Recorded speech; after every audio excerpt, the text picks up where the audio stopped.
You're listening to the 3 Feet Radio Show with Ben Carbonaro and Luke Herbert. From our studios come special guests and netball commentary, exclusively on YouTube.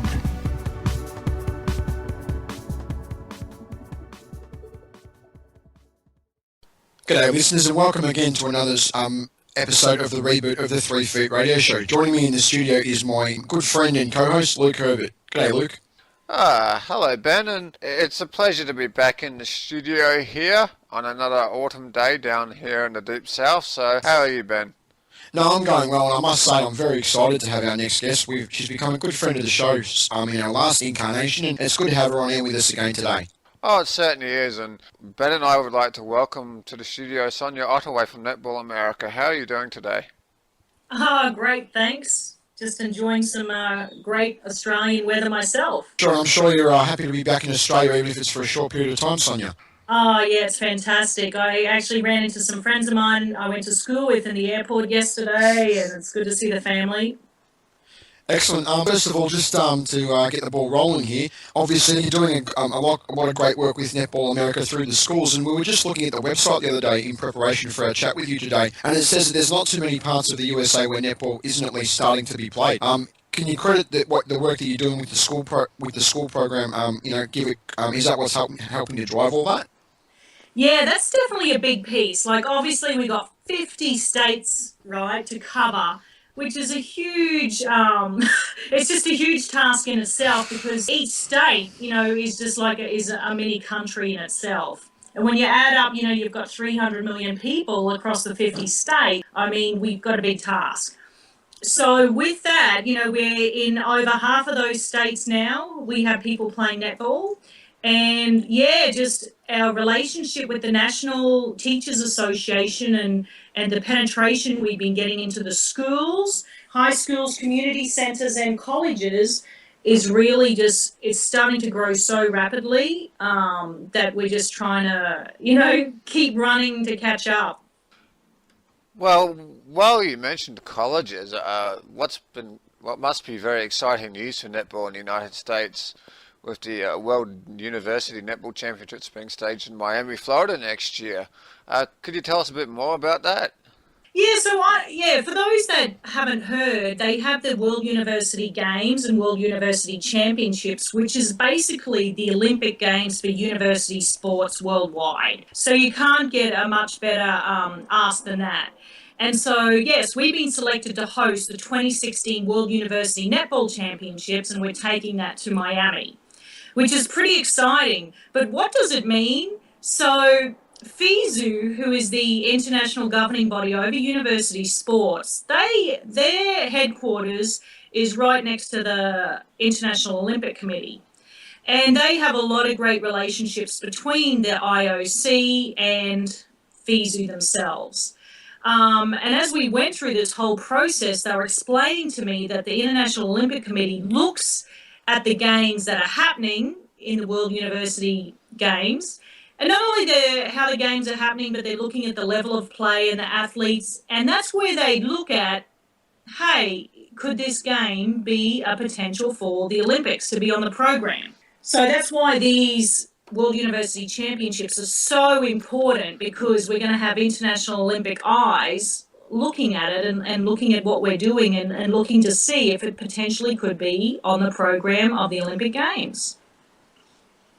What I find interesting though, Sonya, obviously it's all university students, but at the same time too, some of these people are good sports people in their own rights that are playing. Why is it that we don't see the likes of Australia and New Zealand send teams over to compete in tournaments like this? Yeah, you know what, so we're hosting, it will only be the second event we're hosting. The first event was in 2012 in South Africa. I don't know the reasons why Australia and New Zealand didn't send a team. There was only just a message posted on their websites they weren't attending. Yep. But the invitation actually, so FISU is the international university body, has members in, so many countries. So the invitation will go to their member country and will then be directed to the head of the university sports in that country. Yep. So, the Australian university sports, the New Zealand university sports, the British have their university sports governing body.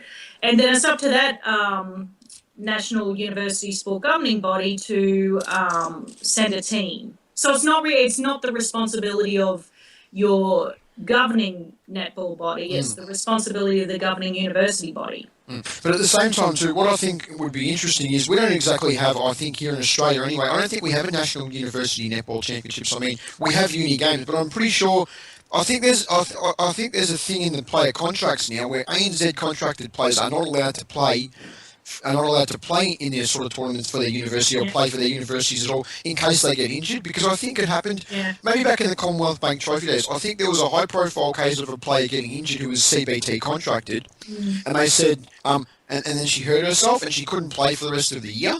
So I think that might be why they can't play in tournaments like that anymore.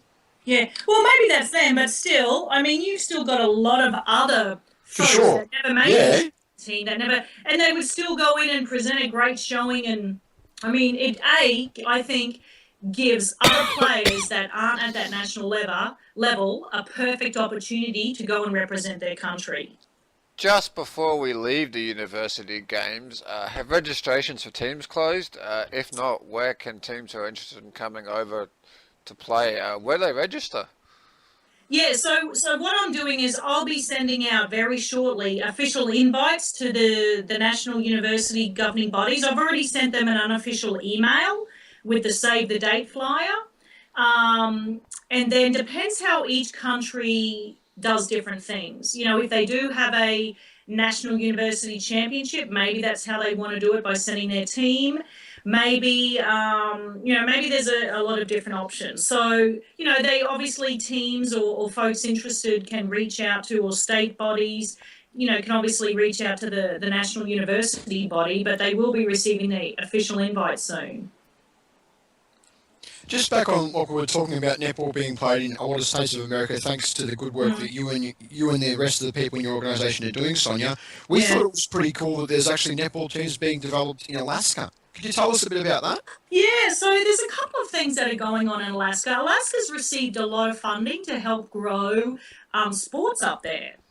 So we've only just, there's a couple of teachers we've been working with who are from expat countries like Jamaica and England. So they need support up there to get it going in their schools. But in addition to that, there's a big push to get sports, not just netball, but just sports in general, going in Alaska. Can I take it, given the nature of the Alaskan winter, that they'll be playing netball indoors up there? Yes, it will be indoors. So I'll be excited. I've got to do a trip up there sometime, probably this year, so I'll have to take some pics and whatnot. Hopefully it'll be in summertime. That'd be kind of cool, though, outside on the ice playing some ice netball. Oh, it would. I've got a friend who lives up in Alaska, so if you can, it would be interesting to talk to him about how that would go. Well, as I often say, Sonya, if you can sell ice to Eskimos, you can probably sell netball to Eskimos too. Yeah, but we'll probably do a promo event out on the snow. Why not? Yeah. Just moving along here, there's also some more exciting news with regards to tournaments. You've got the Disney International Youth Netball Tournament coming up, and it looks like it's got the backing of ESPN and playing it at an ESPN venue. Yeah, it's, how exciting is that? I mean, it's an official, I know they have some, Disney netball events around the world and that, but they're not an official Disney event. This is actually an official Disney event. ESPN World of Sports are on board. They're promoting it. They've even got a video up on their website. So it's full force. So that's happening this October, and we already have some teams registered from Queensland that are coming over. So they're going to come over, and it's a week long. There's a tournament. There's some coaching activities going on. And then the Queensland team's going to stay on for our own US Open event that's going to be in Miami. But it's going to be, I can't wait to have netball at Disney. And when Ben and I were doing research for the show and we were looking into the event on the Netball America website, we actually chit-chatted about the venue that looks rather spectacular. Even the entrance looks like something grand. Can you tell us a bit about the venue for the youth netball tournament? Yeah, I think it's massive, and inside we worked out we could easily have like 20 netball courts, not a problem. We'll probably have the event running on about maybe 8 netball courts. But I'm scheduled to go do a visit there, I think next month. So I've only just seen the pictures as well. But it's pretty exciting. And it's also going to be, so don't forget you've got, Disney, this one center, but they're going to kind of televise it throughout their parks and folks can come in and watch. So it's going to be a great opportunity to get, Americans learning about the sport and seeing it at such a big venue. Absolutely, and I think it's great to have some Australian teams from Queensland coming. But if anyone hears this and they're involved with teams or what have you, and they're interested in coming along, do they get in contact with you via the Netball America website or something like that? Or? Yeah, I mean, they can do that. There's Disney at netballamerica.com. They can email or go to, www.disneynetball.com. Yeah, so and it's not only this year, so October 2014, but we've got the event will be running for at least the next 5 years. Oh, that's great. Yeah, and I think we've even opened up an under 14 category, all the way through under 21s. So that's huge. So many age groups to cover at the same time too. It's going to be a feast of netball. Yeah, it's going to be fantastic. I'm so excited. I mean, we've got teams from all through the Caribbean, Canada, England, Australia, South Africa even. So it's going to be a great, international event. And just switching gears here for a moment, with you at Netball America, have you made any progress in becoming the official governing body for the sport in the USA? Listen, that's the $1,000,000 question, right? There's a couple of things, right? So obviously given, we have this high profile Disney event, obviously us being awarded the World University Championships, and you notice the INF member wasn't awarded it, right? So there's got to be some questions being asked, I would think, because from my perspective, the INF, they should be concerned about not looking or coming across as looking as a strong international governing body, right? I don't know if you saw the issues in the US recently, but there was some issues in the NBA with some comments that were said, and the Clippers owner.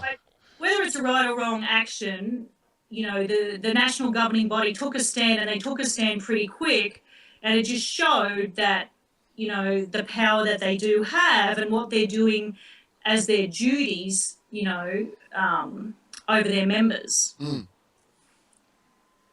So, yeah. So, there's been some discussions held. It's just unfortunate.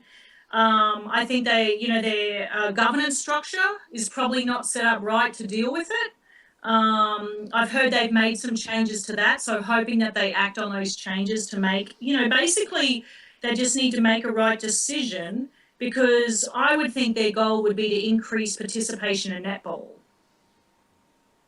Right? Wouldn't that? What do you think? Yeah, I certainly agree with it. And I can't say too much, but sort of getting an eye into how everything works with development, working part time at Netball Australia, which I am at the moment, Sonia.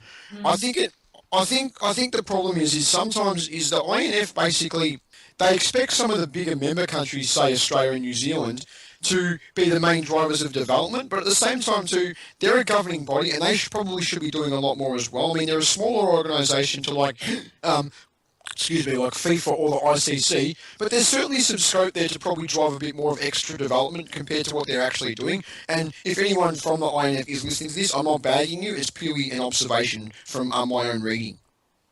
Yeah, and listen, if you've got a member who's out of order, you should be taking action to do something quickly and swiftly to either bring that member into line or have some something to remove that member, a process to remove that member. Because to me, and for the rest of the Americas, so we are going to have 1 million people playing netball in the Americas, right? They're all going to be under Netball America. They're not even going to know who the International Federation is. Do we participate in their events? Well, no, we can't. So we'll host our own. And people will want to come and play against the Americas when we have a strong team. So, I'm about, listen, it's like a franchise in a way, right? If you have a member or a franchisee messing up your brand, I would want to get that fixed, because it's just hurting the growth of netball globally. If you look at the sponsors we're bringing on, Fortune 500 companies, like US listed public companies, You know, they all have subsidiaries all around the world. Yeah. What do you think that would do if we could then make the connections for these other countries or help promote them and get them to kick some money into these other countries? That would just grow, that would just grow netball so much, and the potential with the US through the media, through sponsorships. I mean, I just feel it's really stunting the growth of netball, just not in the Americas, but internationally by, not rectifying this situation in the US and letting it to continue to be an embarrassment for the US. Because to be honest, I don't know if you saw the event that was in Singapore recently, the Asia event, and they had a US team represent. The Nations Cup. Is it the Nations Cup? Yeah. No, So I didn't get a that good team, look at that. yeah, so that team that went, I mean, the scores were disgraceful. Their performance was even more disgraceful, and it was such an embarrassment because people were emailing us thinking it was our team. And, it just wasn't reflective of the US. Those players, a lot of them should have retired probably 20 years ago.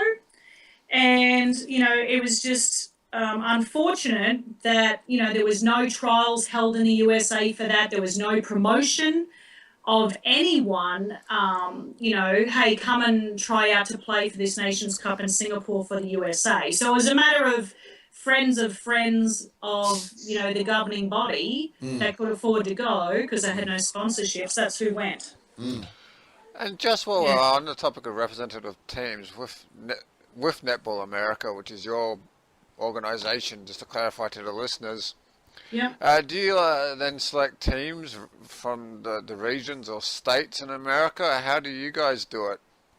Yeah, so what we've had to do, we've got to build from the top down, right? So you've got to manage it. So at the beginning, back 5 years ago, we had a West and an East Coast. So we had representative teams, and we actually had two. We had more like the development team and then the main team. And then now we've actually split it off. We've kind of got a southeast, a southwest, a northeast, a east, and a west. And so we're doing it by the regions and getting the regions playing against each other, and then play off for a final. Obviously, we want to get to where the Super League is, or the ANZ, etc. is, but that's a longer term plan. Well, you only have to look at what's happening in South Africa at the moment, and they've got their sort of equivalent of the Super League. I mean, it's only just starting, but it's certainly a good building block, and hopefully, it sort of gives. I don't mean literally lesser countries, but countries are still trying to drive the development and building of the sport to hopefully aim for what South Africa and what even England are doing. I know you were over in England for the Super League final. I'm sure seeing what's going on in England and what's happening in South Africa gives you probably good motivation and impetus to keep working hard to hopefully get to that level one day with Netball America. Well, yeah, it is. And you would be surprised, like when I was just in England, how much support we got. I had to do an interview on Sky News. They were fantastic. Yeah. Sky Sports over there, because they're a real big supporter of netball there. But so many people have come out of the woodwork, and so many people want to help us and help us exceed, especially when we're talking about these World University Championships in 2016.